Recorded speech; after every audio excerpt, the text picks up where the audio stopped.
Sebelum saya kisahkan tentang kisah Adam, tentu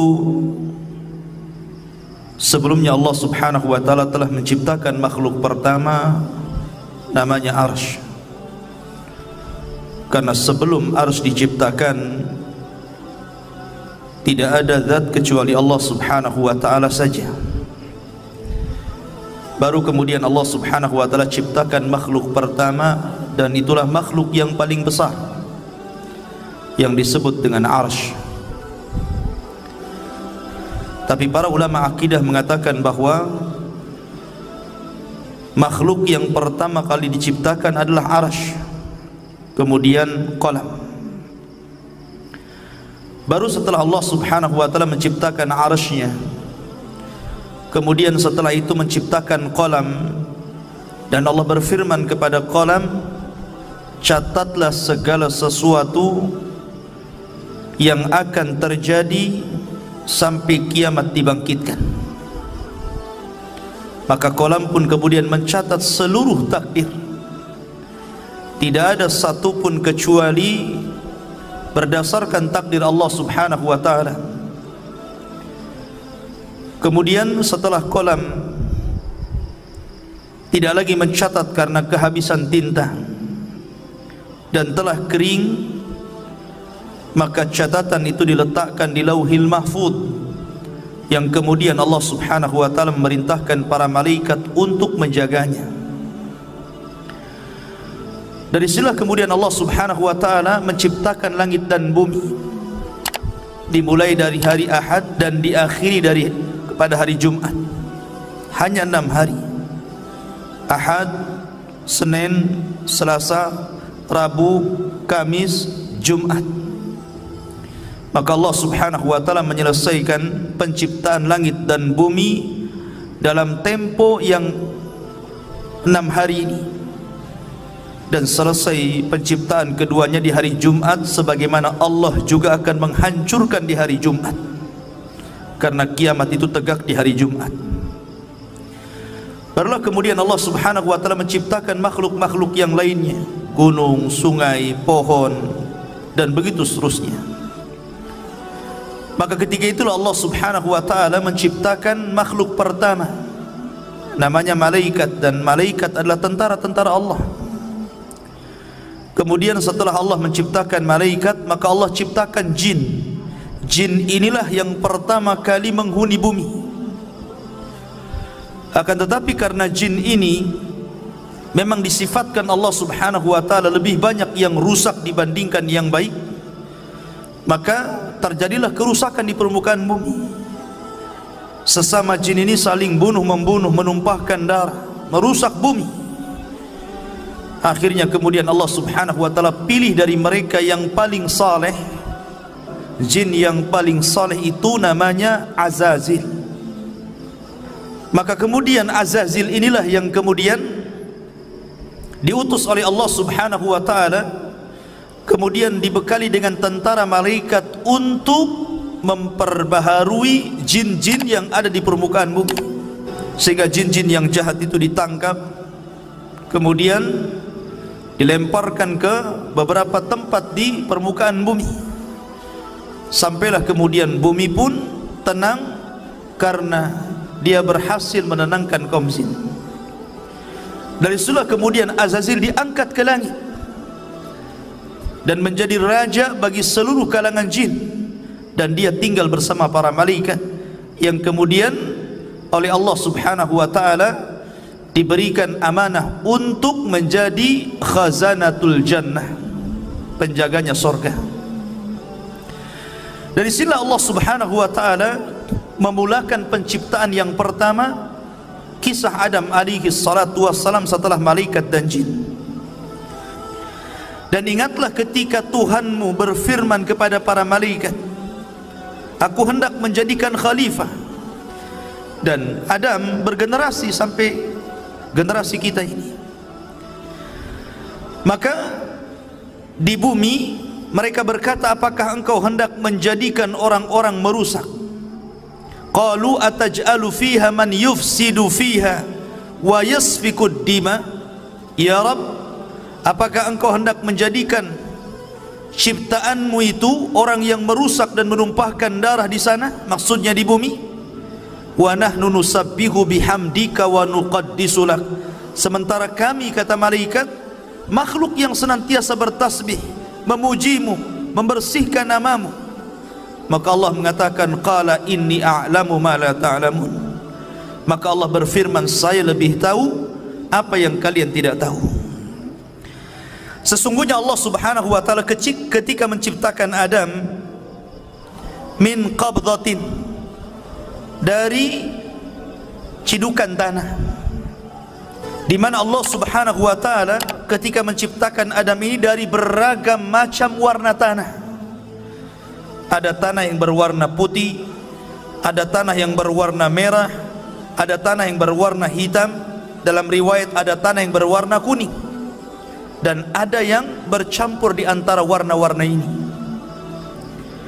Dari sinilah kata para ulama, maka perbedaan warna-warna dari keturunan Adam alaihi salatu wassalam, karena memang bahan baku Nabi Adam sendiri dari berbagai macam warna. Jadi kalau yang kulit hitam, ya dari tanah hitam. Kalau kulit putih, tanahnya putih. Kalau kulitnya kuning, tanahnya kuning.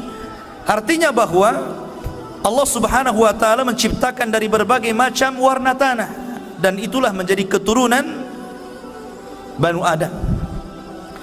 Kemudian di antara tanah yang diambil untuk menciptakan Adam itu ada yang al-khabith, ada jelek tanahnya. Wa tayyib, ada tanah yang baik. Was-sahlu, ada yang mudah diambil. Wal haznu, ada yang susah. Dan ada yang bercampur semuanya. Dari sini pula kemudian di antara turunan Adam ada yang jahat, ada yang baik, ada yang keras kepala, ada yang muda, ada yang lembut, begitu kan? Jadi semua ini prosesnya kembali kepada proses ketika Allah menciptakan Adam alaihi salatu wassalam. Di antara kisah pengambilan tanah itu, Allah subhanahu wa ta'ala pertama kali mengutus malaikat Jibril. Jadi Allah itu utus malaikat Jibril untuk mengambil tanah yang ada di bumi. Tapi bumi menolaknya dan berlindung kepada Allah subhanahu wa ta'ala dari Jibril agar dia jangan sampai mengambil tanahnya. Akhirnya Jibril pun tidak bisa dan kembali kepada Allah. Kemudian Allah subhanahu wa ta'ala mengutus Mikail, sama bumi pun berlindung kepada Allah dari Mikail dan tidak diizinkan untuk mengambil tanahnya. Akhirnya Allah subhanahu wa ta'ala mengutus malakul maut, malaikat kematian. Ketika kemudian bumi berlindung kepada Allah subhanahu wa ta'ala, maka malaikat maut pun mengatakan, wa ana a'udzu billahi an arji, sebagaimana engkau berlindung kepada Allah agar aku tidak mengambil tanahmu, maka aku pun berlindung kepada Allah, aku tidak akan kembali kepada Allah sampai ku ambil tanahmu. Akhirnya berhasillah malaikat maut mengambil berbagai macam tanah yang disebutkan di atas, kemudian diangkat ke langit. Dari tanah ini kemudian akhirnya Allah subhanahu wa ta'ala menciptakan dengan kedua tangannya. Dan ini ada hikmah kenapa Allah ciptakan Adam dengan tangannya, supaya iblis tidak bisa sombong di hadapan Adam, karena iblis tidak diciptakan dengan tangan Allah. Iblis itu diciptakan dari ujung nyala api. Maka kemudian ketika Allah subhanahu wa ta'ala menciptakan Adam, Allah mulai membentuk Adam alaihi salatu wassalam dengan sebaik-baik bentuk yang tidak sama dengan makhluk yang lainnya. Sesungguhnya Allah menciptakan manusia itu sebaik-baik bentuk. Lah ketika Allah subhanahu wa ta'ala mulai menciptakan Adam alaihi salatu wassalam, dibentuknya sedemikian rupa, maka Allah subhanahu wa ta'ala membiarkan Adam yang belum ada ruhnya itu. Ada yang mengatakan selama 40 tahun dibiarkan, artinya sampai betul-betul mengering. Lah dari sinilah kemudian ketika malaikat melihat Allah subhanahu wa ta'ala menciptakan makhluk yang gharib bagi mereka, aneh bagi mereka, Disinilah malaikat datang menghadap Allah dan mengatakan, ataj'alu fiha man yufsidu fiha wa yasfikud dima wa nahnu nusabbihu bihamdika wa nuqaddisu lak. Ya Rabb, apakah engkau akan mengulang 2 kali menciptakan makhluk yang akan merusak bumi, menumpahkan darah, sementara kami adalah makhluk yang terus bertasbih memuji kamu? Kenapa malaikat ngomong seperti ini? Karena malaikat punya pengalaman dengan bangsa jin. Sebelum Adam diciptakan, Allah menciptakan jin, dan jin itulah yang merusak bumi, yang menumpahkan darah sesama mereka, sehingga malaikat kemudian mentertibkan mereka.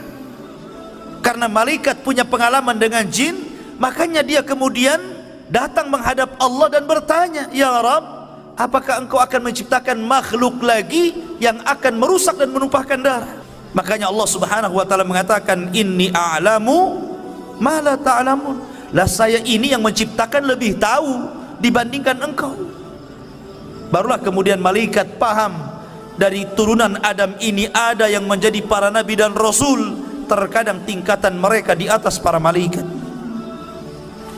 Keluarlah para syuhada, keluarlah orang-orang saleh, keluarlah para siddiqun. Itulah kata-kata saya lebih paham dari apa yang kalian tidak tahu. Sementara iblis beda pula dia. Ketika Allah subhanahu wa ta'ala menciptakan Adam, baru berbentuk patung yang mengeras tadi, belum lagi ada ruh. Iblis ini bolak-balik, kemudian memegang-megang Adam. Kadang masuk dari lubang telinga, keluar dari lubang hidung, masuk dari lubang hidung, keluar daripada lubang dubur. Begitulah dia masuk keluar. Kemudian dia mengatakan di hadapan malaikat, la in sullitu la uhlikanna. Kalau seandainya makhluk ini diserahkan kepadaku, ku hancurkan dia. Sampailah kepada waktu yang ditentukan, waktu yang menegangkan, ketika Allah hendak meniupkan ruh kepada Adam.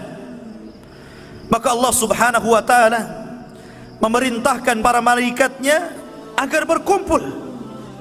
Bagaimana Allah subhanahu wa ta'ala akan membuat peristiwa baru tentang munculnya makhluk baru yang namanya Adam alaihi salatu wassalam. Mulailah kemudian Allah subhanahu wa ta'ala meniupkan ruh kepada Adam alaihi salatu wassalam. Baru saja ruh itu kemudian sampai di tenggorokan, maka Adam alaihi salatu wassalam tiba-tiba bersin. Maka malaikat mengatakan, qul alhamdulillah. Maka kemudian Adam pun diperintahkan mengucap alhamdulillah. Maka ketika Allah mendengar Adam memuji Allah, maka Allah pun berfirman, yarhamuka rabbuk, Rabbmu telah merahmatimu. Ma'asyiral muslimin yang dirahmati Allah subhanahu wa ta'ala. Kemudian ketika ruh terus masuk ke dalam jasad Adam alaihi salatu wassalam, dan mata pun sudah mulai melihat, rupanya Adam alaihi salatu wassalam berada di sorga. Maka ketika Adam subhanallah ruhnya sempurna, dari setelah kemudian Adam langsung memakan buah sorga. Dan seluruh buah sorga dihalalkan untuk dimakan, kecuali satu, nanti kisahnya. Maka ketika Adam alaihi salatu wassalam sempurna menjadi manusia, birruhi wal jasad, ada ruh ada jasadnya, disitulah Allah subhanahu wa ta'ala memerintahkan malaikat untuk sujud kepada Adam. Maka Allah subhanahu wa ta'ala menggambarkan bagaimana malaikat ini tunduk patuh akan perintah Allah dan menghormat kepada Adam. Allah mengatakan, fasajadal malaikatu kulluhum ajma'un. Seluruh malaikat, bayangkan, tidak ada satupun malaikat yang luput. Seluruh malaikat sujud kepada Adam. Rupanya dari seluruh malaikat ini ada satu makhluk, dia berdiri saja, dia tidak mau sujud, bahkan dia cenderung sombong. Kemudian makhluk ini ditanya oleh Allah subhanahu wa ta'ala, lima kenapa engkau tidak sujud lima khalaqtu biyadai, terhadap makhluk yang aku ciptakan dengan kedua tanganku. Maka mulailah kemudian makhluk ini dia mengatakan, ya Rabb, saya kan lebih baik daripada dia. Aku diciptakan dari api sementara dia dari tanah. Dari situlah kemudian Allah Subhanahu wa taala marah kepada iblis. Subhanallah, inilah maksiat pertama yang ada di langit yang dilakukan oleh iblis kepada Allah Subhanahu wa taala, menolak perintah Allah Subhanahu wa taala. Maka dari sinilah kemudian Allah melaknat iblis, melaknat selaknat-laknatnya, marah semurka-murkanya. Hai iblis, keluar kau dari sorga, engkau kukutuk. Akhirnya kemudian iblis pun dikeluarkan dari sorga dan diusir ke dunia, dikembalikan kepada asal penciptaannya, jin. Karena jin itu memang tabiatnya jahat, maka Allah kembalikan iblis ke asal penciptaannya, jin. Iblis itu bagian daripada jin yang melakukan kefasikan kepada perintah Rabbnya. Kemudian setelah kemudian iblis diusir, maka Adam pun berjalan di sorga sendirian. Dan itulah kemudian ketika Adam alaihi salatu wassalam tidak nyaman hidup sendirian, kemudian dia pun tertidur. Tiba-tiba selepas bangun, di sampingnya ada perempuan. Dialah Hawa, diciptakan dari tulang rusuk yang paling bengkok, dari tulang rusuk Adam alaihi salatu wassalam. Maka Allah Subhanahu wa taala ketika telah menciptakan Hawa, maka Allah pasangkan Hawa dengan Adam. Ketika itu Allah berfirman, uskun anta wa zaujukal jannah, masuklah wahai Adam, ajak istrimu ke dalam sorga, hiduplah di situ, makanlah sesukamu, tetapi wala taqraba hadhihi syajarah, yang penting kau jangan dekat-dekat pohon ini saja. Tapi Adam lupa. Adam lupa dengan perintah Allah agar jangan makan pohon itu. Akhirnya kemudian Adam pun memakan pohon itu. Salah satu sebabnya Allah lupakan Adam akan perintah jangan mendekati pohon. Akhirnya dia pun mendekati pohon karena ada sebab lain, di mana iblis berhasil masuk ke dalam sorga. Dalam riwayat Israiliyat, iblis ini dia menunggang masuk ke dalam jalan darah ular. Iblis kan sudah diusir dari sorga, dia tidak bisa mungkin masuk ke dalam sorga. Tetapi iblis ini berhasil masuk sorga lewat masuk ke dalam tubuh ular itu. Apakah Allah tidak tahu? Allah tahu, nggak mungkin Allah nggak tahu. Tapi kenapa Allah biarkan iblis masuk ke dalam sorga? Sekali lagi karena ada hikmah di sini. Ada hikmah yang Allah Subhanahu wa taala kehendaki. Maka iblis pun berhasil masuk ke dalam sorga. Maka kemudian dia pun menjelma sebagai manusia, karena memang iblis itu bisa tasyakul, jin itu bisa berbentuk siapapun sesuai kehendaknya. Dia bisa berbentuk manusia, sama dengan malaikat bisa tasyakul. Maka kemudian dia datang kepada Adam seolah-olah penasehat, seolah-olah orang baik, dan mengatakan, wahai Adam, kenapa Allah Subhanahu wa taala melarang tidak boleh mendekati pohon ini kecuali karena ada dua perkara. Antakuna malakaini au takuna minal khalidin. Boleh jadi kalau engkau memakan buah larangan ini, kalian berdua akan Allah jadikan malaikat, atau Allah akan kekalkan di sorga. Allah tidak mau engkau kekal di sini. Akhirnya mulai goyang Adam. Ketika iblis tidak sanggup mempengaruhi Adam alaihi salatu wassalam, akhirnya dia pengaruhi lewat istrinya. Kemudian juga Al-Imam Ibnu Katsir rahimahullahu taala dalam kitab Bidayah wa Nihayah menjelaskan bahwa Adam ini memiliki perawakan yang tinggi, sittuna dzira'an, memiliki 60 hasta. Satu hasta itu setengah meter, berarti 60 hasta berarti 30 meter. Itu tingginya Nabi Adam. Kemudian lebarnya 7 hasta, berarti lebarnya itu 3,5 meter, tingginya 30 meter. dan memiliki usia yang panjang. Ketika Allah Subhanahu wa taala kemudian takdirkan bahwa Adam alaihi salatu wassalam memakan buah larangan, akhirnya kemudian Adam pun diusir oleh Allah dari sorga. Qul nahbitu minha jami'an, kami katakan keluar kalian semua, hei Adam, hei Hawa, keluar kalian dari sorga. Maka di sini tiga makhluk diusir, iblis, Adam, dan juga Hawa. Mereka berjumpa di bumi. Ada yang mengatakan Adam diturunkan di India, sementara Hawa itu diturunkan di Mekah. Kemudian berjumpa di bukit Jabal Rahmah. Ada yang mengatakan Adam juga meninggal di India, ada yang mengatakan di Mekah, ada yang mengatakan di Syam. Allahu a'lam. Ya. Yang jelas kita tidak menetapkan yang tidak ditetapkan, hanya menukil beberapa kisah Israiliyat. Artinya bahwa Adam alaihi salatu wassalam kemudian diturunkan ke bumi. Maka akhirnya kemudian Adam alaihi salatu wassalam ketika sampai di bumi, Adam menangis, menangis sejadi-jadinya. Ketika itu Jibril datang dan berusaha menghibur Adam, tapi Adam tetap menangis. Menangis karena bukan karena sedih dia diturunkan dari bumi, tidak, tapi karena menyesal karena maksiat yang dilakukan kepada Allah Subhanahu wa taala, sehingga dia berdoa kepada Allah, Rabbana zalamna anfusana wa illam taghfir lana wa tarhamna lanakunanna minal khasirin. Ini doanya Nabi Adam. Tapi lihat iblis, ketika diusir dari sorga, bukannya minta maaf, bukannya minta ampun kepada Allah, malah minta yang lain pula. Dia mengatakan, fa'angdirni ila yaumi yub'atsun, ya Rabb, tangguhkan aku sampai hari kau bangkitkan, maka tangguhkan usiaku sampai kiamat dibangkitkan. Akhirnya Allah tangguhkan iblis.